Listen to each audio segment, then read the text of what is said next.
Logging into the ATEK platform. When you log in for the first time, ATEK will send you an email with a password reset link to access the platform. It is recommended to use Google Chrome at all times, as Internet Explorer is not supported. Check your spam emails.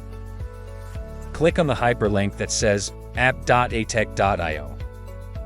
The passwords reset page will open. It must contain a minimum of 8 characters, including 1 uppercase letter, 1 lowercase letter, 1 number, and 1 special character. Before saving it, click on the visibility icon and confirm that you have not made any typos. Then click Confirm, and you will be redirected to the dashboard.